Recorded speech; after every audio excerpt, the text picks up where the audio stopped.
bagian dalam perjamuan kudus.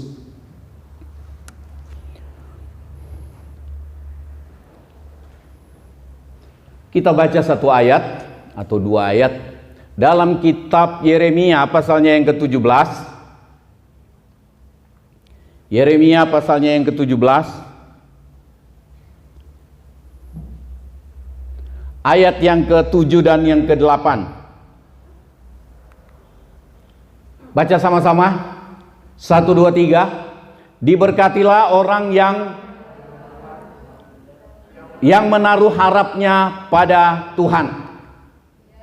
Ia akan seperti pohon yang ditanam di tepi air, yang merambatkan akar-akarnya ke tepi batang air, dan yang tidak mengalami datangnya panas terik, yang daunnya tetap hijau, yang tidak khawatir dalam tahun kering, dan yang tidak berhenti menghasilkan buah. Yeremia 17 ayat 7 dan 8 memberikan janji atau pernyataan Tuhan, janji Tuhan untuk orang yang mengandalkan Tuhan dan menaruh harapnya kepada Tuhan. Kita akan lihat sebentar mengenai dua kata ini. Ayat 7, diberkatilah orang yang mengandalkan Tuhan, yang menaruh harapnya kepada Tuhan. Kemudian ayat yang ke-8 kita sudah baca tadi, ada janji keadaan dari orang yang mengandalkan Tuhan dan yang menaruh harap kepada Tuhan. Dikatakan dia seperti pohon yang ditanam di tepi aliran air. Nanti kita lihat sebentar mengenai orang yang mengandalkan Tuhan dan yang menaruh harap. Tetapi dia dikatakan seperti pohon yang ditanam di tepi aliran air. Pohon yang dirancang untuk ditanam di tepi aliran air. Kalau saudara dan saya jadi orang yang mau mengandalkan Tuhan dan menaruh harap kepada Tuhan, firman Tuhan katakan kita dirancang oleh Tuhan, ditanam seperti pohon yang dirancang ditanam di tepi aliran air. Di tepi aliran air dikatakan dia tidak mengalami datangnya panas terik. Maksudnya dia bukan tidak mengalami suasana panas terik, tetapi dia seakan-akan tidak rasa, tidak terpengaruh. Ini luar biasa. Tidak mengalami datangnya panas terik. Kenapa? Karena akarnya itu merambat dan ambil air di aliran sungai, di aliran air. Karena kalau yang merancang untuk menanam itu Tuhan, maka sungguh-sungguh Tuhan taruh kita di tempat di mana aliran air tetap ada. Amin. Diberkatilah kita yang mengandalkan Tuhan seperti pohon yang ditanam di tepi aliran air. Kita banyak tahu bahwa aliran air dapat berbicara mengenai firman Tuhan. Bebas kita baca firman kalau saudara mau baca. Kalau saudara tidak baca di rumah atau tidak juga direnungkan, itu saudara jadi kering. Kita jadi kering kalau kita tidak baca firman. Tidak ada aliran air. Nah, kita tidak belok banyak-banyak ke sana. Tidak mengalami datangnya panas terik. Tidak gampang terganggu dengan panas terik atau bicara mengenai situasi sulit, termasuk seperti situasi sulit saat ini. Corona menimpa dunia, menimpa negara kita, menimpa gereja Tuhan, menimpa umat Tuhan, menimpa semua. Baru kemarin saya dapat SMS, dapat WA dari kalau saya sebut saudara kenal, tetapi saya tidak usah sebut. Di WA, Om bantu doa. Suami saya positif dan sekarang di ICU sementara dirawat. Terus tadi pagi saya kirim ayat, Tuhan tolong tetap kuatkan hati. Dia bilang tolong doakan kami saya dan 3 anak saya semua positif. Saudara, saya berkali-kali bilang cuma Tuhan yang mampu lindungi kita. Amin. Tapi bukan kita pamer, ini kami bisa kumpul, kami berani tidak pakai masker, kami berani segala macam untuk pamer iman. Tuhan tidak akan tolong itu. Kita lakukan bagian kita, Tuhan lakukan bagiannya Tuhan. Amin. Itu yang sering saya ulang. Tidak mengalami datangnya panas terik, daunnya tetap hijau. Daunnya tetap hijau. Buah satu pohon akan berbuah banyak ditentukan oleh daun. Karena daunlah yang proses pohon itu dapat bertumbuh dengan baik dan normal. Banyak daun enak dilihat. Kalau kita lihat ke gunung sana sekarang sudah tidak hijau, coklat, musim kering. Tapi waktu kita lihat hijau, senang kita lihatnya. Daunnya tetap hijau, tidak jadi layu, tidak jadi lesu. Ekonomi bisa lesu, tetapi hidup kita jangan jadi lesu. Amin. Puji Tuhan, tetap ada sukacita. Untung tidak untung, ada yang beli belanja atau tidak ada, tetap hijau daun. Amin. Tetap ada sukacita. Nah, itu orang yang mengandalkan Tuhan. Kemudian dikatakan dalam ayat yang ke-8 ini, tidak khawatir dalam tahun kering. Tahun ini kering, tahun kering, tapi dia tidak khawatir. Saudara, Tuhan jamin untuk tidak usah khawatir. Ya kan? Tapi banyak kali kita bilang, harap maklum Tuhan. Kalau saya mengerti, kalau saya khawatir, harap maklum. Lalu Tuhan bilang, saya bilang supaya kamu tidak khawatir, supaya kamu tidak jantungan, tidak tidak kena mah, dan seterusnya. Tuhan bilang, paling enak hidup tidak khawatir. Tapi kita bilang, namanya manusia, khawatir ada. Tuhan bilang jangan, kita yang adakan sendiri. Yang salah Tuhan atau kita.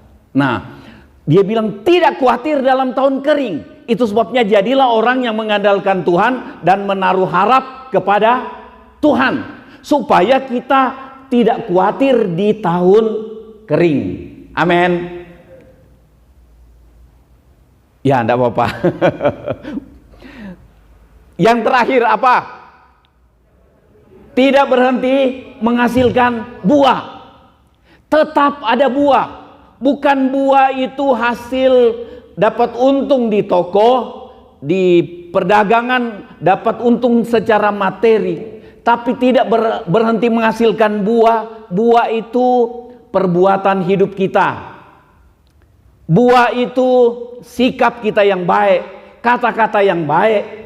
Di musim kering, di tahun kering, di panas terik, kita tidak ikut jadi panas hatinya. Amin.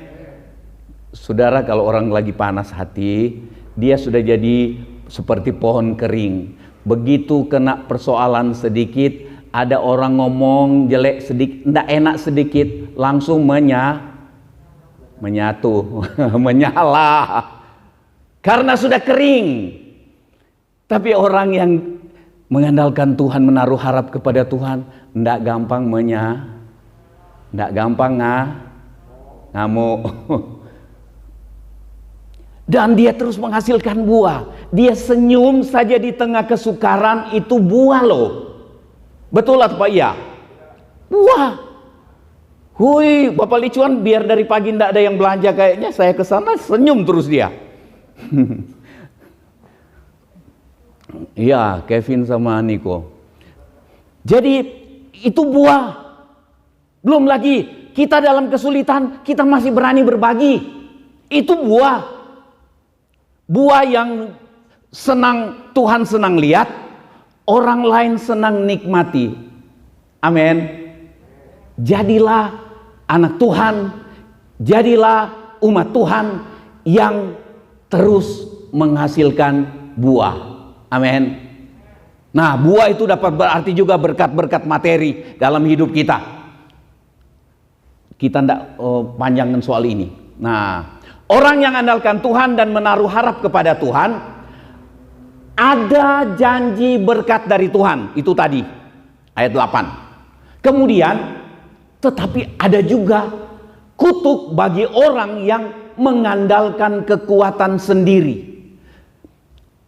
Ayatnya ini, Yeremia 17 ayat 5, dikatakan beginilah firman Tuhan, terkutuklah orang yang mengandalkan manusia, yang mengandalkan kekuatannya sendiri, dan yang hatinya menjauh dari Tuhan.